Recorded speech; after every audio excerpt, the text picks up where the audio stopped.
नमस्कार दुनिया हलचल को स्वागत करुछि मु संजय। आसंतु नजर पकाइबा वर्तमान रो मुख्य खबर उपरे। आज 2 दिनिया रूस गस्तरे जिबे प्रधानमंत्री नरेंद्र मोदी। एही गस्त काल रे प्रधानमंत्री मोदी रूस राष्ट्रपति व्लादिमीर पुतिन का 22तम भारत रूस वार्षिक सम्मेलन रे जोग देबे। पश्चिम केन्द्रीय बंगोपसागर संलग्न दक्षिण आंध्र प्रदेश उपकूल मध्य घूर्णिबलय सक्रिय रही बेले राज्यर विभिन्न अंचल में वर्षा होईची एवं आसंता 24 घंटा मध्य दक्षिण ओडिशार किछि अंचल में बिजुली घड़घड़ी सह वर्षा हेबाक थिया बेले उत्तर ओडिशार अल्प केतक स्थान में वर्षा होई पारे।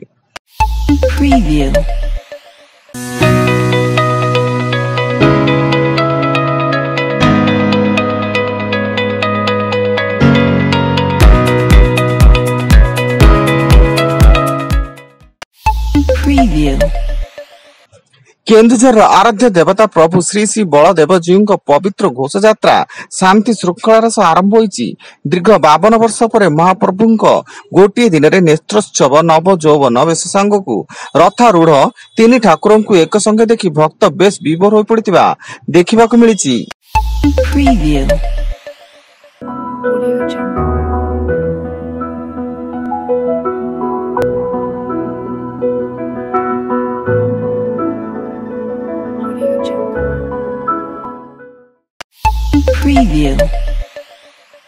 घोष यात्रार द्वितीय दिन में बड़दाण्डे गड़िला 3 ठाकुर रथ। महाप्रभु रथ को टाणी नेउचंती श्वेत घोड़ा। 3 रथ को टाणी नेउचंती असंख्य भक्त एवं घंटा घंटा नाद सांगकू हरिबोल ध्वनि रे प्रकंपित होउची बड़दाण्ड।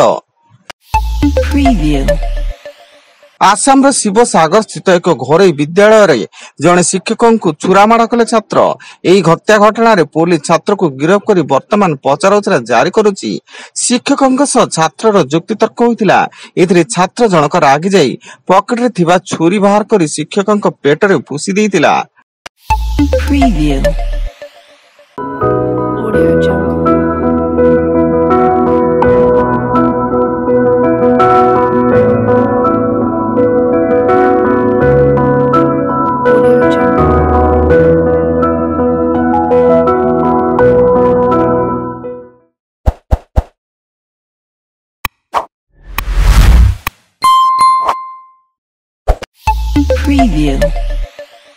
खोर्धा जिलार चिलिका हर्द भितर थिबा श्री जगन्नाथंक ऐतिह्य क्षेत्र कांकण शिखिर रे अनुष्ठित होईची नियारा घोष यात्रा। प्रति वर्ष भली एथर भी चिलिकार नील जलराशि रे चतुर्थ मूर्ति नौकार विजय करिसेंती।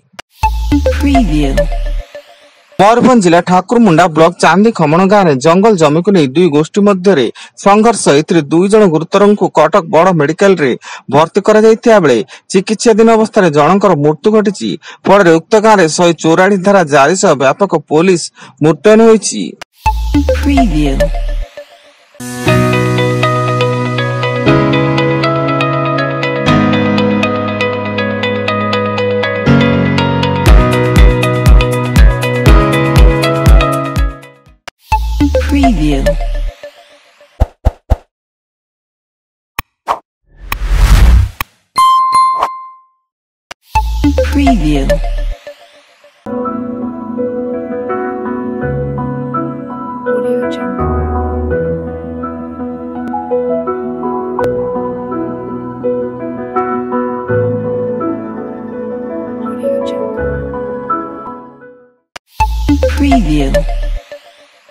अनेक दिन धरी प्रबल वर्षा लाग रहा कारण इंडोनेशिया रे एक बड़ दुर्घटना देखा देइछि। स्थानीय सुलावेसी द्वीप रे प्रबल वर्षा हेतु एक बेआईन सुनाखणी भूस्खलन घटी 12 जनकर मृत्यु घटिया बेले 18 जन निखोज अछंती। एवं आगामी ओलंपिक्स रे भारत प्रतिनिधित्व करने को योग्यता अर्जन करथिबा ओडिशार 2 युव तारका किशोर जेना एवं अमित रोहिदास को मुख्यमंत्री मोहन चरण माझी 15 लाख टंकार प्रोत्साहन राशि घोषणा करछंती। यह सेमानक उत्कृष्ट खेल प्रदर्शन कर देश पई गौरव आनिबा निमंते प्रेरणा जगाइबो बोली मुख्यमंत्री आशा व्यक्त करछंती।